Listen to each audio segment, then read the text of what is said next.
Hello friends, भाई बहन mummy blogs में सभी का स्वागत करती हूँ। उम्मीद करती हूँ अच्छे हेल्थ में होगे, परिवार का ख्याल भी रखते होगे। तो भाई किसी ने सही कहा है, ये वकील लोग पैसे के लिए कुछ भी कर सकते हैं और पैसे के लिए किसका भी केस अपने हाथ में ले सकते हैं। यहाँ पे राधिका के पास ये आता था फौजी के केस के सिलसिले में कि फौजी इससे धोखे के उसमें केस करना चाहता है, और लो अब यहाँ पे तो उल्टी गंगा बह रही है। समर को निकालने के लिए इन्होंने इनको पैसे दिए हैं ताकि समर को ये लॉयर निकाल सके। तो यहाँ पे तो भाई मुझे एक चीज समझाए कोई कि समर क्या कोई मर्डर केस में जेल में गया है कि वो इतने दिन लग जाते हैं उसको बाहर निकलने में। और फिर भी ये पैसे लेने के बाद भी गुनगुन राधिका से ये इतने दिन के बाद इनको कांटेक्ट करके आ रहा है, वो भी इन्होंने कांटेक्ट किया, ब्लैकमेल किया, तब इस लॉयर ने मुंह खोला कि हाँ कल तक समर आ जाएगा, क्योंकि बीच में वीकेंड पड़ गया था इसीलिए सब गोलमाल हो गया। क्या बात है।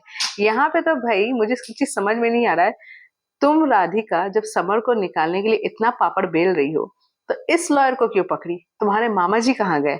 अपने मामा जी को कहती, अपने मामा जी से निकलवाती। तुम्हारे मामा जी तो समर को अच्छे से जानते भी हैं, और तुमको तुम्हारे तो मामा ही हैं, वो तो फटाफट निकाल देंगे।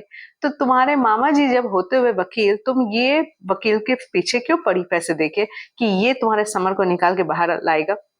तुमको तो इसके पीछे नहीं पड़ना चाहिए जब घर में ही वकील हो। और यहाँ पे भाई हमारे वकील बाबू जो दावा कर दिए हैं कि कल तक उन समर को बाहर निकाल के इनके पास हवाले कर देंगे। क्या बात, यानी ये तो एकदम पूरा बता भी दे रहे हैं कि कब तक समर निकल सकता है।